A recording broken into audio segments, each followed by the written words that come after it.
Before we start, you should know this story is very serious. The following is for learning and fun only. This is the real story from Sean Diddy Combs' trial as told by legal reporters. If you want to know more about this big story that has changed everything about this famous case, please like this video and subscribe to our channel for more updates as this story keeps going. The Southern District of New York Federal Courthouse saw something crazy today when secret security video showing Sean Diddy Combs and rapper Meek Mill was suddenly shown as evidence. The video was reportedly taken at the Four Seasons Hotel in Los Angeles in 2016 and was shown during what was supposed to be a normal court hearing in the ongoing case against the music star. As the video played on courtroom screens, the calm court atmosphere turned into chaos. Many people gasped out loud and jurors visibly pulled back. Judge Raymond Delaney, known for his strict courtroom rules, looked shocked for a moment before calling for order. Diddy, who had stayed calm during previous court sessions, physically slumped in his chair.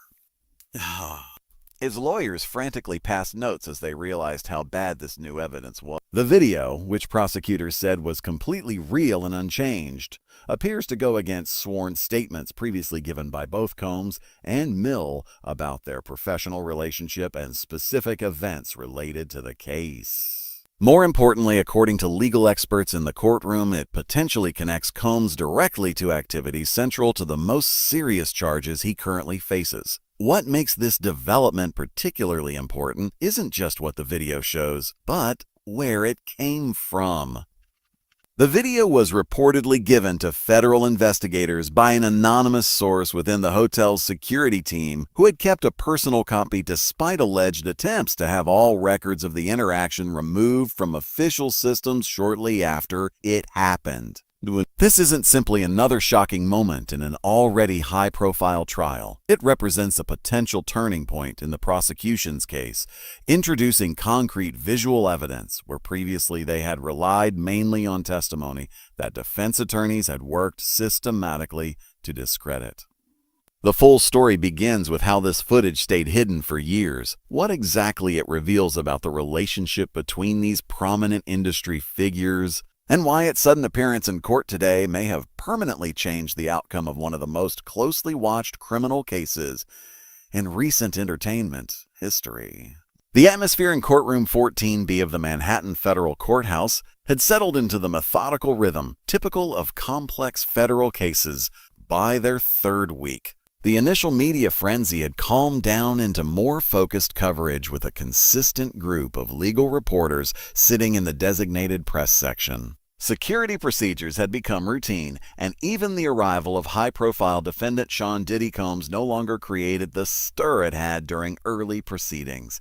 This Wednesday morning began with the standard protocol. Judge Raymond Delaney, a 64-year-old veteran judge known for his methodical approach and intolerance for rule-breaking, entered precisely at 9.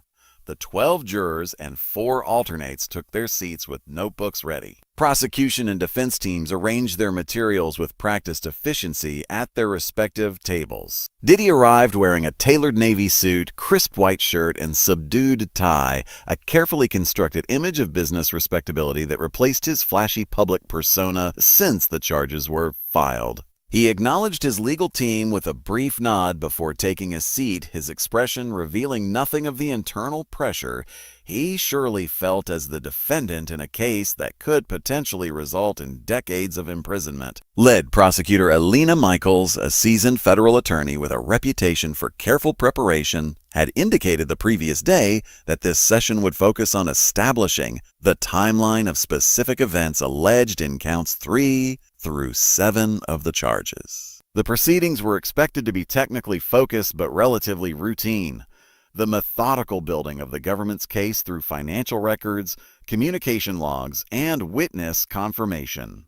Your Honor, the government calls Special Agent Thomas Rizzo, Michaels announced, beginning what the assembled observers expected would be another day of step-by-step case building. Rizzo, a digital forensics specialist with the FBI Financial Crimes Section, took the stand and was sworn in. After establishing his credentials and expertise, Michaels led him through prepared questions about data recovery methods and chain of custody procedures, foundational testimony to authenticate evidence that would follow. It was approximately 40 minutes into this testimony when Michaels shifted in a direction that caught the attention of everyone in the courtroom. Agent Rizzo, I'd like to direct your attention to evidence item 47C, which was recently added to the government's exhibit list pursuant to the court's ruling on late discovered evidence. Can you explain how this item came into the possession of federal investigators? Defense counsel immediately objected, citing inadequate notice and procedural concerns. Judge Delaney called both teams to the bench for a sidebar discussion that lasted nearly 15 minutes, with increasingly animated but hushed exchanges between the attorneys. When they returned to their positions, the judge addressed the courtroom. I have reviewed the government's motion regarding this evidence and the defense's objections. While the timing is irregular, the evidence meets the criteria for late discovery under federal rules. The prosecution has established legitimate reasons for its delayed introduction, and the defense will be granted adequate time to examine the evidence and prepare any challenges to its authenticity or relevance. The objection is overruled and we will proceed. This ruling immediately changed the energy in the courtroom. Defense attorneys huddled in urgent consultation. Diddy leaned forward, his previous composure showing the first cracks as he whispered intensely to his lead counsel. Journalists straightened in their seats, suddenly alert to the possibility that routine proceedings had transformed into something potentially significant. Agent Rizzo explained that on April 17th, approximately 3 weeks earlier, the FBI had received an anonymous package containing a USB drive and a handwritten letter. The letter claimed to be from a former security employee of the Four Seasons Hotel in Los Angeles who stated they had kept a personal copy of security footage from August 14, 2016, despite instructions to delete all records of the interaction it captured. Following standard protocols for anonymous evidence, Rizzo testified, "We conducted forensic authentication of the digital content and pursued verification through independent channels. We were able to confirm the footage is genuine security video from the stated location and date." As Michaels requested permission to play the video for the court, the atmosphere tensed further. Judge Delaney instructed court officers to ensure all recording devices were disabled, reminding attendees of the strict prohibitions against creating unauthorized records of evidence presentation. The courtroom lights dimmed slightly as monitors positioned for viewing by the judge, jury, attorneys, and defendant displayed the FBI evidence designation screen. What followed would transform not just this day's proceedings, but potentially the entire trajectory of the case against one of music's most powerful figures. It started like any other day in the ongoing trial of Sean Diddy Combs. The room buzzed with low conversations as attorneys organized documents and court personnel prepared for the day's proceedings. The case had been methodically advancing through financial evidence, with prosecutors establishing patterns of transactions and communications they alleged constituted racketeering, money laundering, and other federal offenses. But when Special Agent Thomas Rizzo mentioned evidence item 47CA, the room changed. Defense attorneys who had been reviewing documents suddenly looked up, their postures shifting from routine attention to alert concern. Diddy, who had maintained composed confidence throughout previous sessions, straightened in his chair, leaning toward his legal team with evident urgency. The judge raised an eyebrow at the prosecution's introduction of previously undisclosed evidence, calling an immediate sidebar. The intense discussion at the bench, though conducted in hushed tones, featured unusually animated gestures from both legal teams. When they returned to their positions, Judge Delaney's ruling to admit the evidence sent a ripple of anticipation through the courtroom. Diddy's lead attorney James Harrington appeared visibly displeased, making a show of documenting his continuing objection for the record.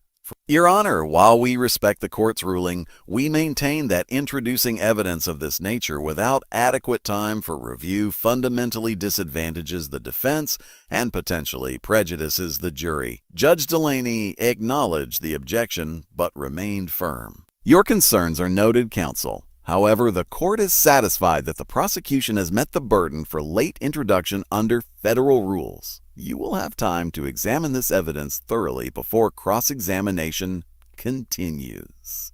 As Agent Rizzo described the source of the video evidence, Diddy's previously confident demeanor continued to erode. He passed notes to his attorneys with increasing frequency, his expressions cycling between concern and what courtroom observers described as growing alarm. The relationship between Diddy and Meek Mill had been peripherally relevant to the case from its early stages. Prosecution had previously introduced evidence of financial transactions between Combs' businesses and entities connected to the Philadelphia rapper, characterizing them as part of a larger pattern of suspicious money movement. Defense had consistently maintained these were legitimate business dealings between music industry colleagues with overlapping professional interests. Both men had submitted sworn statements describing their relationship as primarily professional with occasional social interaction. Diddy had specifically testified during grand jury proceedings that he had never conducted private business meetings with Mill without others present, characterizing their connection as industry-standard artist-executive relations. Mill, who was not a defendant in the case but had been identified as a potential witness, had provided a sworn statement supporting this characterization. He stated explicitly that he had never attended private meetings with Mr. Combs in hotel settings, and that all their interactions had been standard music industry business conducted in appropriate professional contexts. To view the newly introduced footage, prosecutor Elena Michaels provided context that directly challenged these statements. "What you are about to see," she explained, "is security footage from the Four Seasons Hotel in Los Angeles recorded on August 14, 2016. It shows the defendant Sean Combs entering a suite at approximately 11:42 p.m., followed 17 minutes later by Robert Williams, known professionally as Meek Mill. The footage then shows various individuals entering and exiting over a 3-hour period, including several who have been identified as relevant to counts 4 and 6 of the indictment." She continued, "Most significantly, at timestamp 2:17 a.m., the footage captures Mr. Combs and Mr. Joam. Williams engaged in a specific interaction that directly contradicts their sworn statements regarding both the nature of their relationship and activities central to the financial transactions outlined in Government Exhibits 23 through 29. As the prosecution prepared to play the video, the defense made one final attempt to delay, requesting the jury be temporarily dismissed while they argued additional objections. Judge Delaney denied this request, stating that any issues with the evidence could be addressed through proper cross-examination after its presentation. Court officers verified all monitors were functioning properly. Silence fell over the courtroom, and with a nod from Judge Delaney, Prosecutor Michaels instructed the technical staff to begin playback of what would prove to be the most consequential evidence introduced thus far in the high-profile case. "The government presents evidence item 47C, announced Prosecutor Elena Michaels as the courtroom monitors displayed the FBI evidence designation screen. Hotel security footage, Four Seasons, Los Angeles, August 14, 2016, covering the period from 11:30 p.m. to 3:45 a.m. The video began playing, showing a standard hotel corridor with several suite doors visible. A timestamp in the corner read 11:42 p.m. The footage quality was remarkably clear for security videos, significantly better than the grainy, indistinct images often presented in court proceedings. Sean Diddy Combs appeared in the frame, accompanied by two individuals previously identified in court documents as members of his security team. One of the security personnel checked the corridor in both directions before Diddy entered Suite 1432. The security members remained outside, taking positions that suggested they were monitoring access to the room. At timestamp 11:59 p.m., Meek Mill appeared in the corridor alone. He approached the suite, spoke briefly with the security personnel, and was admitted.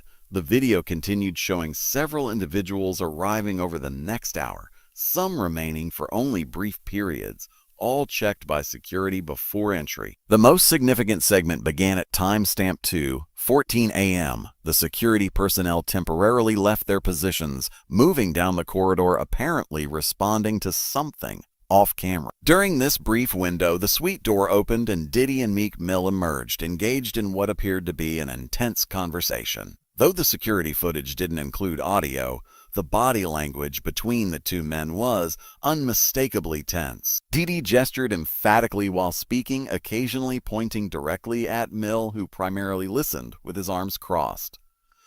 At one point, Diddy placed a hand on Mill's shoulder in what appeared to be a firm grip rather than a friendly gesture.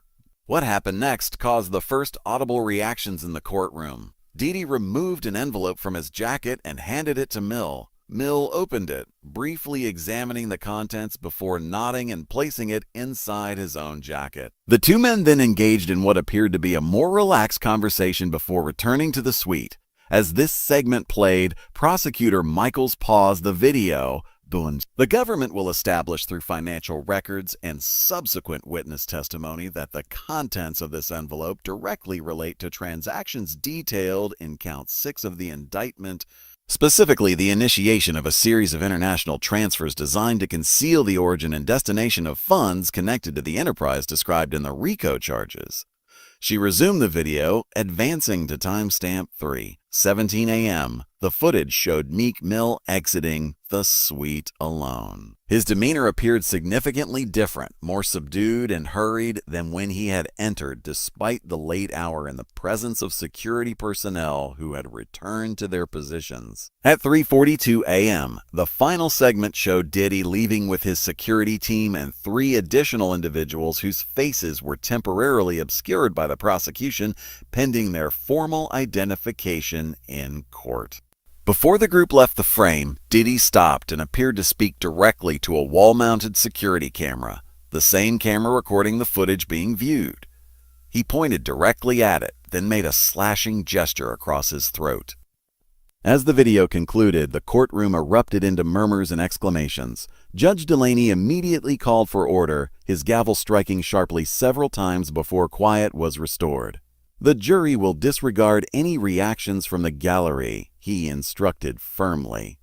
You are to consider only the evidence presented, not how others may respond to it. Diddy's reaction to the footage was visible to everyone in the courtroom. His previous composed demeanor had completely dissolved.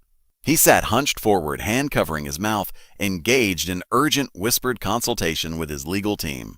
One attorney appeared to be trying to calm him while another frantically made notes.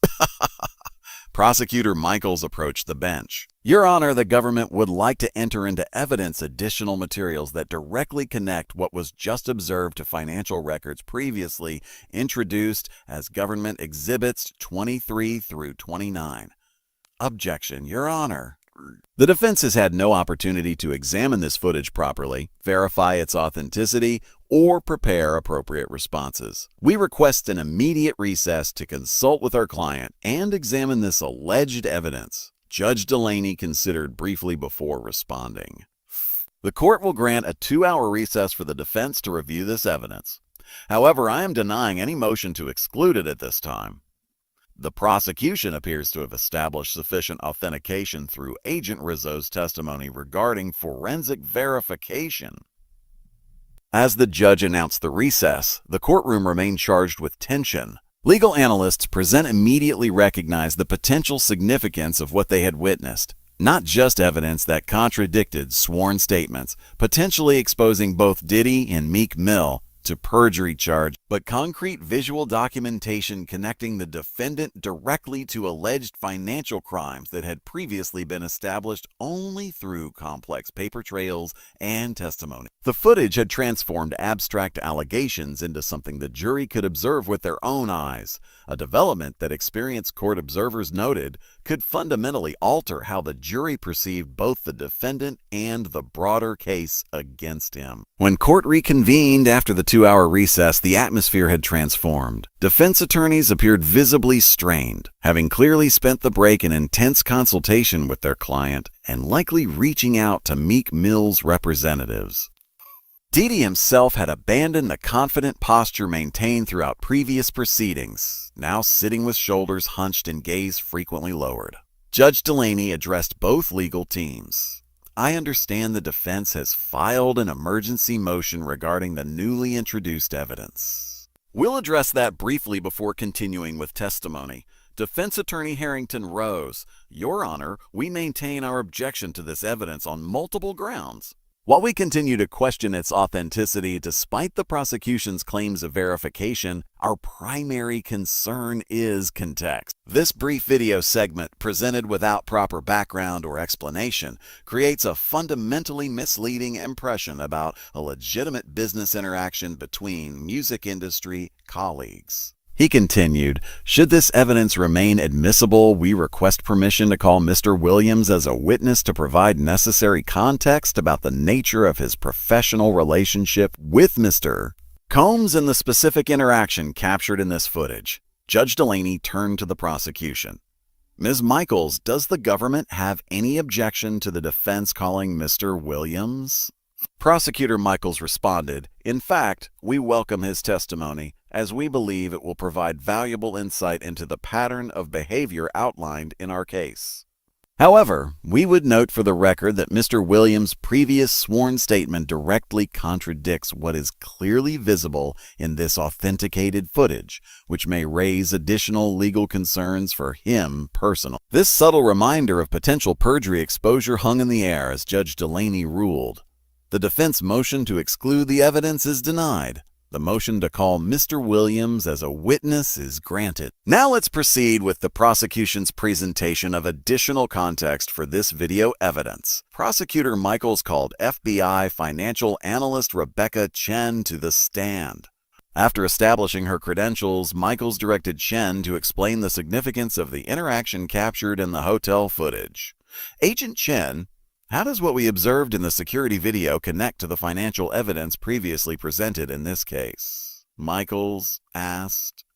Chen referenced several charts displayed for the court. Based on financial records obtained through subpoenas, we can establish that on August 15, 2016, the day immediately following the hotel meeting, a series of transactions began that precisely match patterns alleged in the indictment's RICO counts. She detailed how funds moved from an account controlled by Meek Mill through 7 separate entities before ultimately being transferred to offshore accounts linked to Diddy's broader enterprise. What makes these transactions particularly notable is not just their complexity, which appears designed to obscure their origin and destination, but their timing and amounts, which directly correspond to events we've now observed in the hotel footage. Chen then presented communication records showing that within hours of the hotel meeting, Diddy had contacted 3 individuals previously identified as facilitators in the alleged financial scheme. These calls, the timing of the subsequent transactions, and now the visual confirmation of direct interaction between Mr. Combs and Mr. Williams establish a clear pattern that supports the government's contention that these were not legitimate business dealings, but rather part of the criminal enterprise described in the indictment. As Chen's testimony continued, she outlined what prosecutors characterized as a pattern of control allegedly maintained by Diddy over various artists, business associates, and employees connected to his enterprises. The financial analysis reveals a consistent structure, Chen explained, where individuals within Mr. Combs' orbit would receive significant financial benefits, career opportunities, investment in their projects, access to his network, followed by their participation, witting or unwitting, in transactions that benefited the larger enterprise while potentially exposing them to legal jeopardy. Chen testified that forensic accounting had identified at least 7 other artists besides Meek Mill who appeared to have been incorporated into similar financial patterns between 2014 and 2022.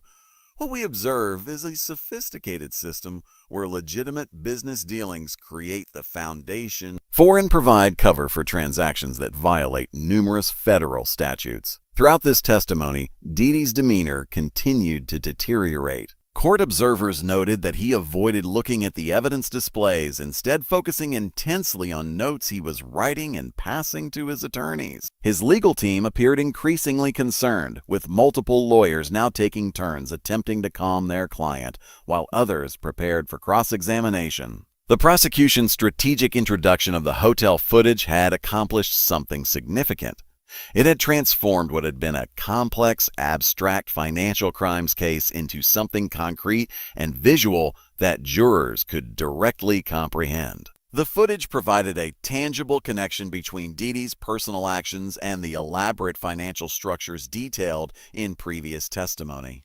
More importantly, it had shifted the narrative from one about potentially obscure financial regulations to a story about power, control, and manipulation, elements that jurors could more readily understand and evaluate based on their own experiences and observations. As this phase of testimony concluded, Prosecutor Michaels addressed what would become the central theme of the government's revised approach.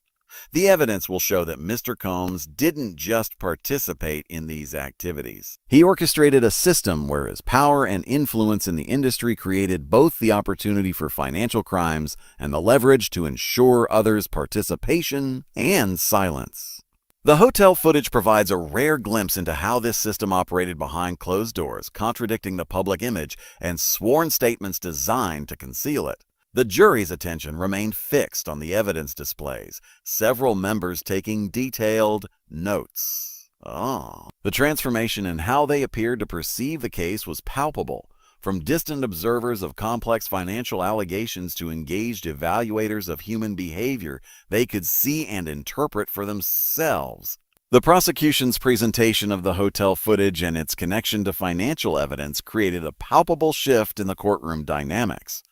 What followed, however, would transform an already significant development into what legal observers would later describe as a defining moment in the trial. During a brief afternoon recess, defense attorney James Harrington approached the bench for a private conference with Judge Delaney and lead prosecutor Alina Michaels. When proceedings resumed 15 minutes later, the judge addressed the court. Ladies and gentlemen, I've been informed that the defense has an announcement regarding their witness list and potential testimony. Mr. Harrington, you may proceed. Harrington stood, his typically confident demeanor noticeably subdued.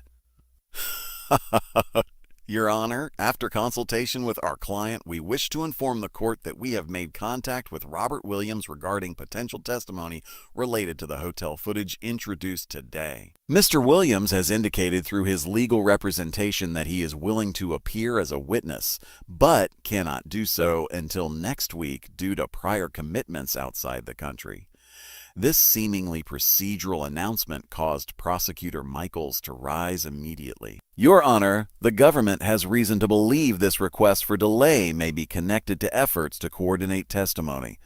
We have evidence suggesting multiple communications between the defendant's representatives and Mr. Williams immediately following today's revelation of the hotel footage. Judge Delaney's expression darkened. Mr. Harrington, is the prosecution's characterization accurate? Before Harrington could respond, an unexpected voice joined the exchange. Your Honor, may I address the court directly? All heads turned toward Diddy, who had risen from his seat despite his attorney's visible attempt to restrain him. Judge Delaney appeared momentarily surprised before responding with characteristic formality. Mr. Formality. Combs, while you have the right to address this court, I strongly advise you to consult with your counsel before doing so. These proceedings and anything you say are on the record. Diddy nodded but remained standing. I understand, Your Honor, and I've made my decision. His attorneys appeared alarmed, one placing a hand on his arm which Diddy firmly but politely removed. The courtroom fell completely silent as he continued. The footage shown today represents a legitimate business meeting that has been taken out of context. However, I need to address something more fundamental. He paused, seeming to gather himself before continuing. I have consistently maintained certain positions regarding my business practices and relationships throughout these proceedings. Today's evidence has made it clear that continuing that approach is no longer viable. His lead attorney stood. Your Honor, we request a brief recess to confer with our client. Denied, Judge Delaney responded firmly. Mr. Combs has indicated his desire to address the court. He has been advised of his rights and the implications. He may proceed. He may proceed. Diddy's posture changed subtly, the carefully constructed image of the successful executive giving way to something more authentic and visibly conflicted. Your Honor, I've built my career in businesses on relationships and loyalty. I've demanded the same from those in my circle. The prosecution has characterized this as control and manipulation. Others might call it standard industry practice. He glanced briefly at the monitors where the hotel footage had played earlier. What's clear to me now is that regardless of how I viewed these relationships and transactions, continuing to contest every element of the government's case serves neither justice nor, frankly, my own best interests. A murmur spread through the courtroom before Judge Delaney's gavel restored order. Oh, Mr. Combs, Judge Delaney said with measured caution, are you indicating a desire to change your plea in this matter? Not at this time, Your Honor, Diddy responded, but I am instructing my legal team to engage with the prosecution regarding potential resolution options. And I want the record to show that any further testimony from Mr. Williams should be evaluated with the understanding that our recollections and characterizations of certain events may have been influenced by considerations beyond strict factual accuracy. This carefully worded statement, essentially acknowledging potential perjury while avoiding direct admission, sent another shockwave through the courtroom. Prosecutors exchanged significant glances, clearly recognizing the substantial shift in the case dynamics. Judge Delaney addressed Diddy directly. Mr. Combs, the court acknowledges your statement. I will allow your legal team time to confer with the prosecution as you've requested. However, these proceedings will continue according to schedule unless and until a formal change in circumstances is presented to this court. As Diddy returned to his seat, the atmosphere in the courtroom had fundamentally transformed. What had begun as a procedural day of evidence presentation had evolved into what multiple legal observers would later describe as the breaking point in Diddy's defense strategy, the moment when the carefully constructed narrative maintained throughout pretrial proceedings and early testimony began to visibly crumble under the weight of concrete evidence that couldn't be explained away. The judge called a 1-hour recess to allow both legal teams to assess the implications of these developments. As court officers escorted Diddy from the courtroom, his previously confident stride was replaced by the measured steps of someone finally confronting the full gravity of his situation. When court reconvened after the recess, the transformation in Diddy's demeanor was immediately apparent. Gone was the business-appropriate attire and confident posture that had characterized his previous appearances. Instead, he sat with shoulders slightly hunched, his expression reflecting what courtroom observers described as resignation mixed with occasional flashes of barely contained distress. His legal team had clearly used the recess for intensive strategy discussions. Defense attorney Harrington launched an aggressive cross-examination, questioning the authenticity of the messages and suggesting alternative interpretations of their content. Isn't it possible, Agent Wilson, that these messages refer to legitimate privacy concerns that any public figure might have about hotel security footage? Wilson remained composed. While that's theoretically possible, when viewed in context with the financial transactions that followed and Mr. Combs' gesture toward the security camera visible in the footage itself, the evidence strongly suggests awareness of potential illegality rather than routine privacy concern. As this testimony concluded, Judge Delaney addressed both legal teams. Given the developments today and the ongoing discussions between counsel, the court will adjourn until tomorrow morning at 9:00 a.m. I expect to be updated on the status of any potential resolution discussions at that time. In full view of the courtroom, an intense exchange occurred, with Diddy appearing to overrule his legal team's advice. He then turned to Judge Delaney. Your Honor, before we adjourn, I would like to make a brief statement, if the court permits. Judge Delaney considered momentarily before responding. You may make a brief statement, Mr. Combs, but I again advise you to consider carefully what you say on the record. Diddy nodded, then addressed the court with surprising composure, given the circumstances. I've built my career on the principle that perception creates reality. Today I've been confronted with the reality that perception can only carry you so far when facts emerge. I maintain that many aspects of the government's characterization of my business practices are inaccurate or exaggerated, but I acknowledge that the evidence presented today reveals actions and communications that are difficult to reconcile with my previous statements.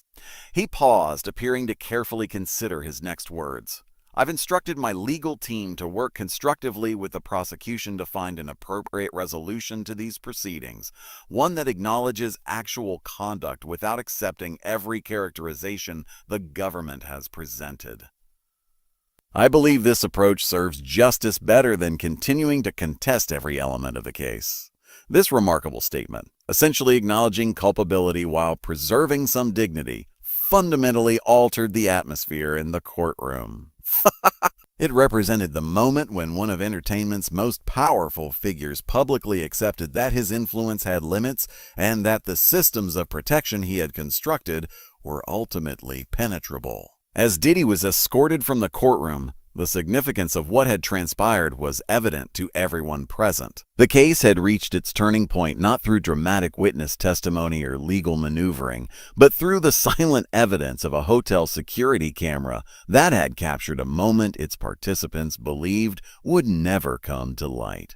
When Sean Diddy Combs exited the courtroom, he didn't resemble the confident music mogul who had built a billion-dollar empire spanning music, fashion, and spirits. His shoulders were hunched, his gaze downcast, his entire physical presence diminished by the weight of what had transpired. Court officers maintained their professional demeanor as they escorted him through the private corridor reserved for defendants, but even they seemed affected by the palpable shift in atmosphere. Outside the courthouse, news of the day's developments spread rapidly, drawing additional media presence and public attention. Legal analysts scrambled to contextualize the significance of what had occurred, with one prominent commentator describing it as the moment when the carefully constructed facade of invulnerability surrounding certain industry power brokers visibly crumbled in real time.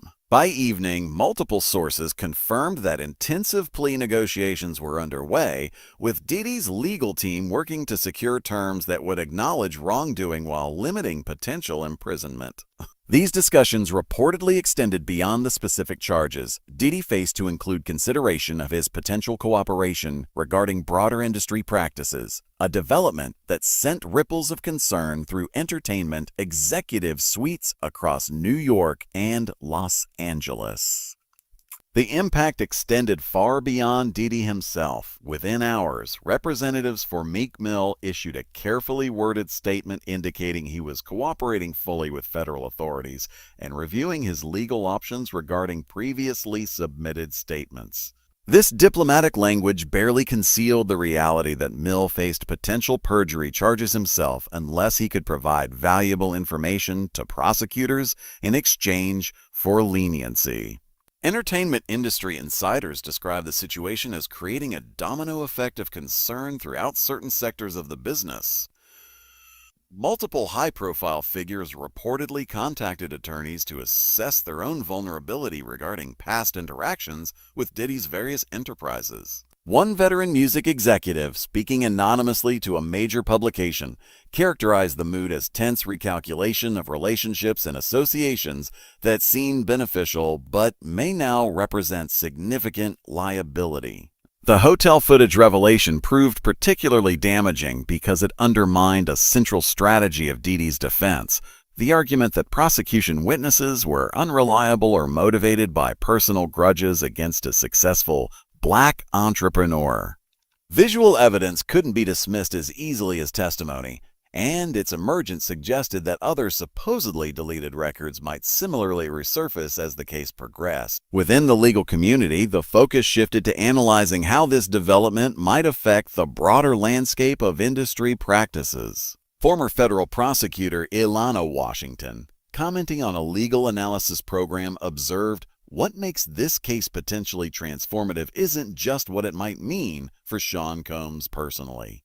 It's what it reveals about systems of influence and control that have operated behind the scenes in entertainment for decades. The hotel footage provides a rare, concrete glimpse into how business actually gets done when the participants believe no one is watching. For those close to Diddy's case, the immediate consequences were more tangible. Court filings the following morning confirmed that Marcus Reynolds, the former security chief referenced in the text messages about deleting hotel footage, had been taken into federal custody on charges of obstruction of justice and evidence tampering. 3 additional individuals connected to Diddy's security operations were reportedly cooperating with authorities in exchange for consideration regarding their own potential legal exposure.